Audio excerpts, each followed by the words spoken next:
Hello everyone. So your question said that stability of the species Li2, Li2 minus and Li2 plus increases in the order of. Okay, how you have to approach this question? See, first of all, calculate the bond order. Okay, why? I'll just write here the concept that are used to solve this question here. Okay, see, first concept is that your stability is directly proportional to your bond order. Stability is directly proportional to bond order. So first of all, calculate the bond order. Now, first of all, your species is Li2. Okay. In Li2, number of electron are 6 electron. If you write the molecular orbital configuration is your sigma 1s2, sigma star 1s2, sigma 2s2. This is the configuration, and the bond order is half.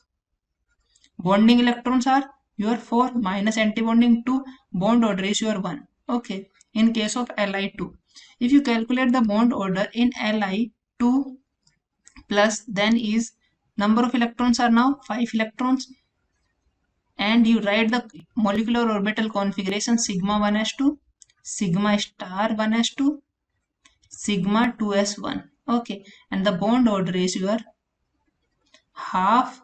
Bonding electrons are your 3 minus antibonding 2. Bond order is your 0.5. Okay. Now the last species Li2 minus. Number of electrons are 7 now. Okay. The molecular orbital configuration is sigma 1s2, sigma star 1s2, sigma 2s2, and then sigma star 2s1. Bond order is now half. Bonding electrons are now same 4 minus antibondings are now your 3. Okay, now bond order is again 0.5. Now how to compare if your bond order is, first of all, one thing is clear. One thing is clear that Li2 have the greater stability because the bond order is highest. These two species have same bond order. Now you have to check if number of electron in antibonding molecular orbital is greater than less stable. Okay, got this point. Now see, in case of your this Li2 minus, this one is your antibonding molecular orbital, and there are electron in case of this antibonding. See here antibonding electrons are 2, here 3. So this species is less stable. This one is less stable. I have already explained you this thing because antibonding molecular orbital have more electron as compared to bonding. You simply antibonding have more electrons. Okay. Now see, you can just write the order, then your Li2 plus, at last Li2 minus. So this is the order. Okay, and this matches with your option B is the correct answer. This is how you have to approach this question. Hope you get your correct answer. Thank you. Bye bye. Hello, in this question it is asked that hyperconjugation involves overlap of which of the following orbitals. So these are the 4 options given. We have to choose the correct options. So we know that hyperconjugation it involves overlapping of p orbital, and this p orbital is the interactions of the electrons in a sigma bond, that is CH bond, or CC bond, that is single bond, with an adjacent empty or partially filled non-bonding p orbitals, anti-bonding orbital or filled orbital to a extended molecular orbital that increases the stability of the system. Stability of the system. So according to the option B should be correct answer, that is sigma pi bond. So therefore option B, sigma pi bond, is correct answer. So this is the explanation of the question. Hope this is clear to you. Thank you. So our given question is, the statement 1 is asking about O2 minus and O2 plus are paramagnetic, and our statement second is asking about the bond order of O2 plus and O2 minus will be same or not. For this, we have to first of all know about the electronic configuration of oxygen. Since oxygen is having 8 electrons and protons, that is its atomic number is 8.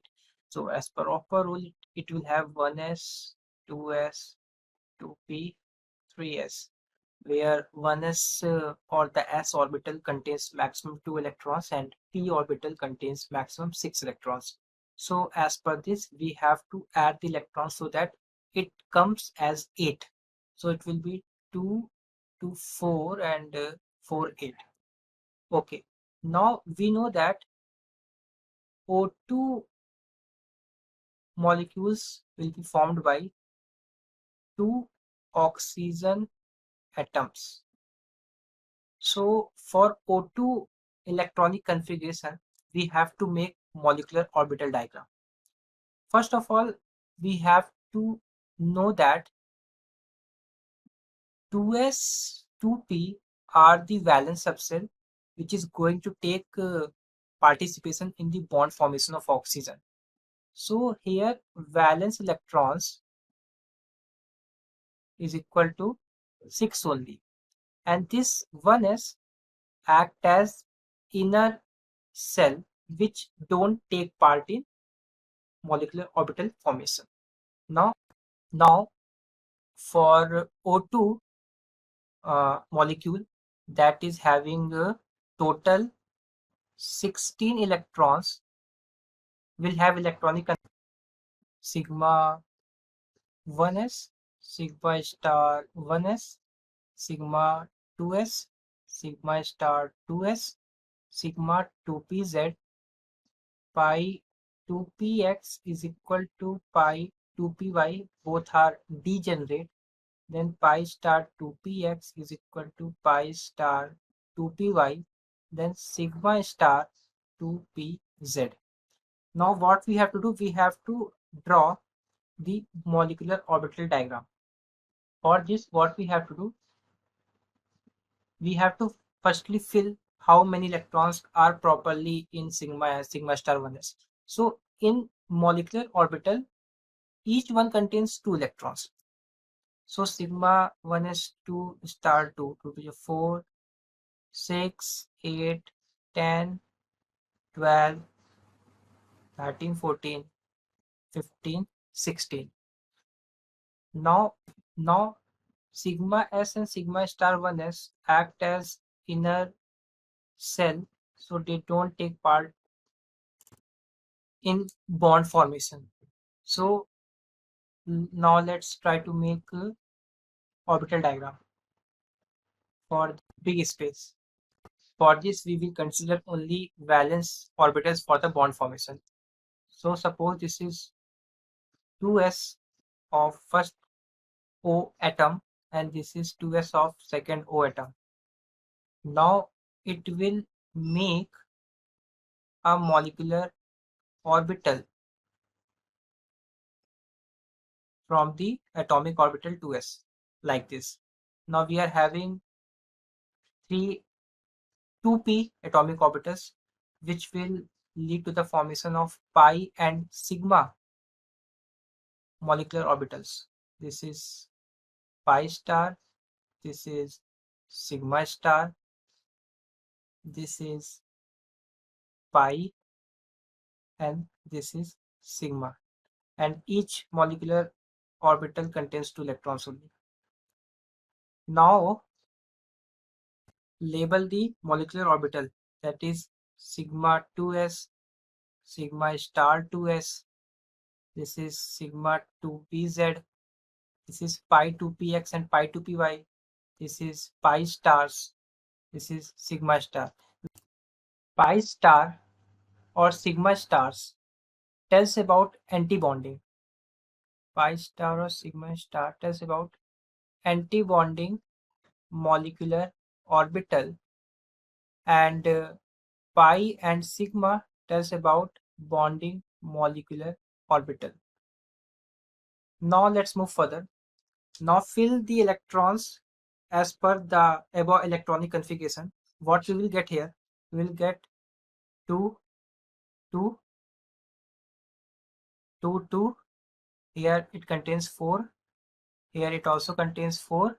So it will be filled like this: 2, 2, 4, 2, 6, 7, 8. Now we have to compare the orbital diagram of O2 positive and O2 negative.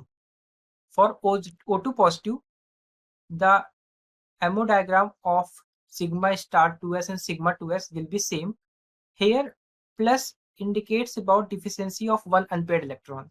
So in this case, the filling of atomic and the molecular orbital will be like this. Here it gets vanished from here. And in this case, in this O2 minus case, same thing will happen.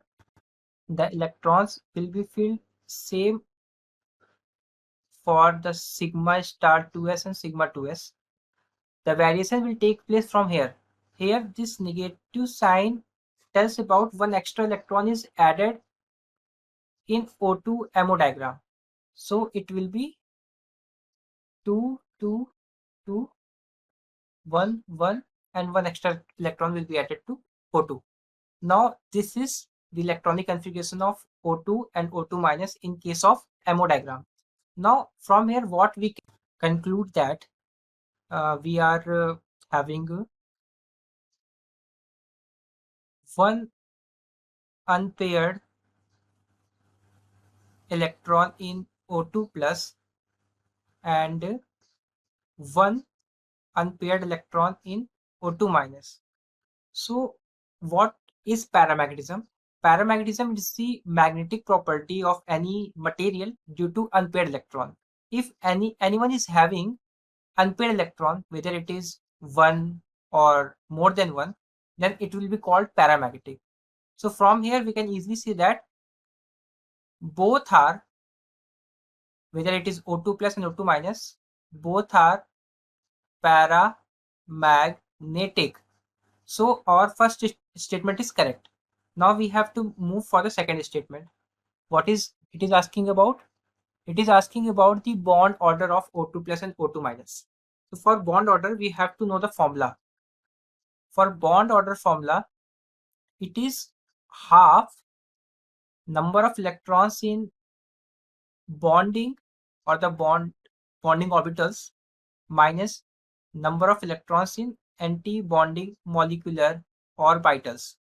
So from above molecular orbital diagram, we can get number of bonding electrons in case of O2 plus and number of anti-bonding electrons in case of O2 minus. From here, we can easily say that we are having 2, 4, 6, 8, 8 bonding and 3 anti-bonding. And from O2 minus, we are having 2, 4, 6, 8, 8 bonding same, but we are having 2 to 4 and 5 anti-bonding. So for this, what we can get as a bond order for O2 plus, we are having 8 bonding and 3 anti-bonding. For this we get 5 by 2, that is 2.5. For O2 minus, we are having 8 bonding and 5 anti-bonding. So it will be 3 by 2, that is 1.5. So here the bond order for O2 plus is more than the bond order of O2 minus. From here, what we can conclude that our statement second is wrong. In this case, it is asking about the bond order is same, but we have seen that the bond order is not the same. So by this way, what we are having is option 3 is correct. That is the statement 1 is true, but the statement second is false. Thank you.